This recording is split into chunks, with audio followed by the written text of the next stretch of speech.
नमस्कार मैत्रिणींनो, प्रिया हेल्दी रेसिपीमध्ये तुमचं स्वागत आहे. आज आपण बनवणार आहोत कांदा पातची पकोडे म्हणू शकता त्याला तुम्ही, किंवा भजे म्हणू शकता.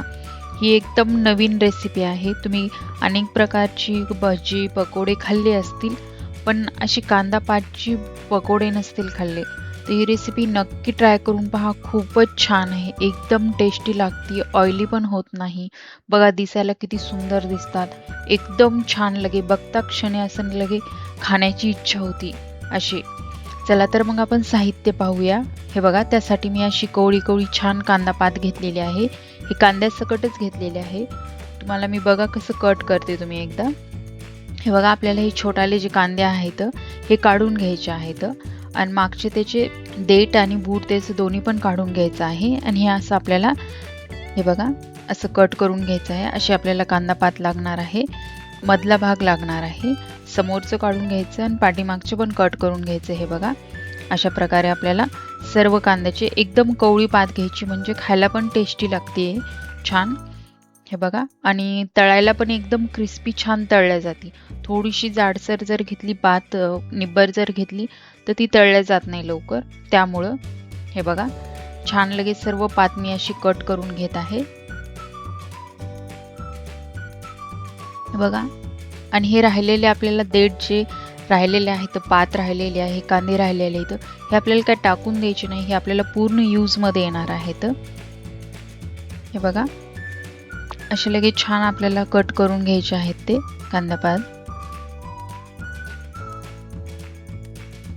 हे बघा, अशा प्रकारे मी सर्व कांद्याची पातीचं काढून घेतलेलं आहे. आता हे राहिलेलं आहे, याचं आपल्याला कांद्याचं बेसन करता येते, किंवा कांदा पातीची भाजी पण करता येते. त्यासाठी आपल्याला यूजमध्ये येतात.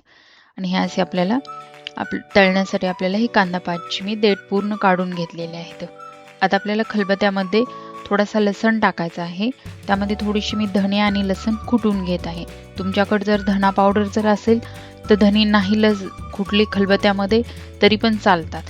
हे बघा, खलबत्त्यामध्ये मी पूर्ण लसण आणि धणे कुटून घेतलेले आहेत. धण्याने एकदम छान टेस्ट लागते त्याला. आता मी बेसन पीठ घेत आहे. आता तुम्ही किती पकोडे करता त्यानुसार तुम्हाला बेसन घ्यायचं. 1 वाटी जर बेसन घेतलं तर पोह्याच्या चमच्यानं 3-4 चमचे तांदळाचं पीठ घ्यायचं त्यामध्ये. हे बघा, बेसन घेतलं मी आणि थोडंसं तांदळाचं पीठ घेतलं. आता त्यामध्ये मी थोडंसं जिरं पावडर टाकत आहे. हे बघा, आणि त्यामध्ये थोडासा ओवा टाकून घेत आहे. आणि आता आपल्याला त्यामध्ये चवीपुरतं मीठ टाकून घ्यायचं आहे. हे बघा, थोडंसं मी चवीपुरतं मीठ टाकत आहे त्याच्यामध्ये, आणि थोडासा खायचा सोडा टाकत आहे, बेकिंग सोडा. हे बघा, आणि आता आपण जे खलबत्त्यामध्ये कुटून घेतलेलं आहे लसण आणि धणे, ती पेस्ट याच्यामध्ये टाकून द्यायची आहे.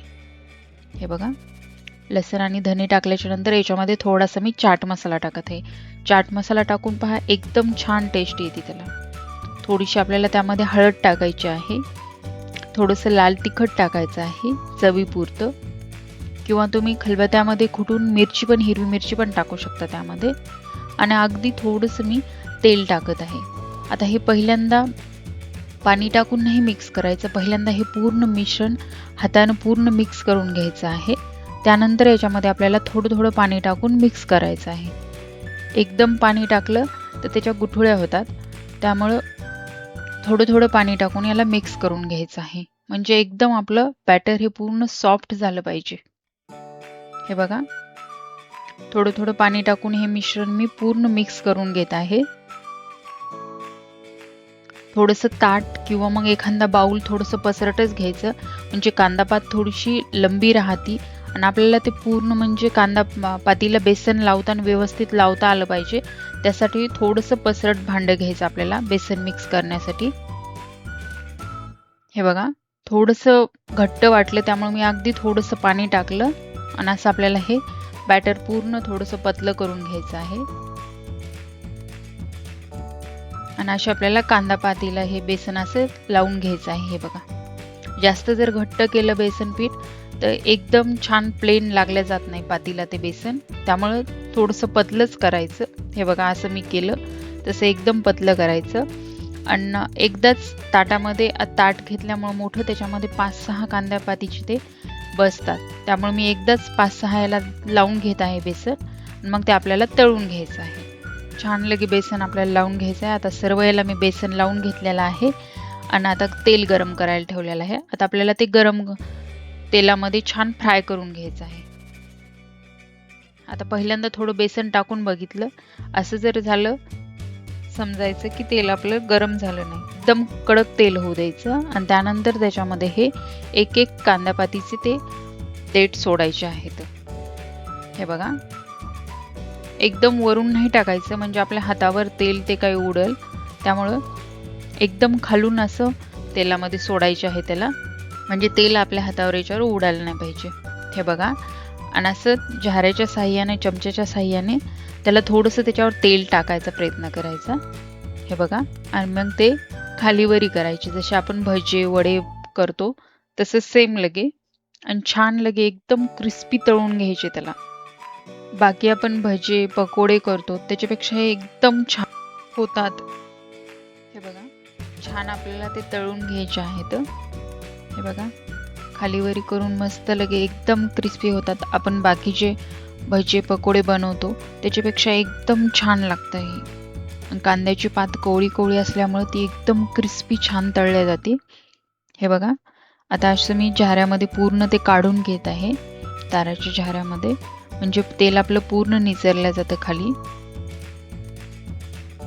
हे बघा, एकदम छान होतात. काहीतरी नवीन जर तुम्हाला खावंसं वाटत असेल कांदा पकोडे करून पहा, एकदम छान लागतात. हे बघा, बाकीचे पण सेम लगे आपण पहिल्यांदा कसे तळले सेम तसे तळून घ्यायचे आहेत. एकदम खालीवरी करून क्रिस्पी होऊस तर तळायचे, नरम नाही होऊ द्यायचे ते जास्त.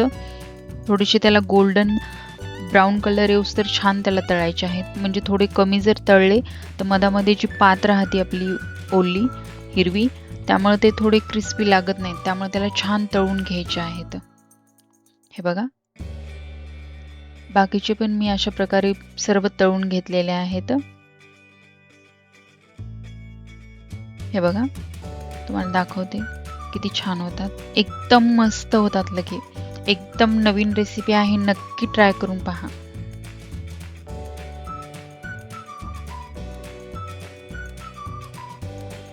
हे बघा किती क्रिस्पी होतात. आवाज किती छान येतो बघा त्याचा.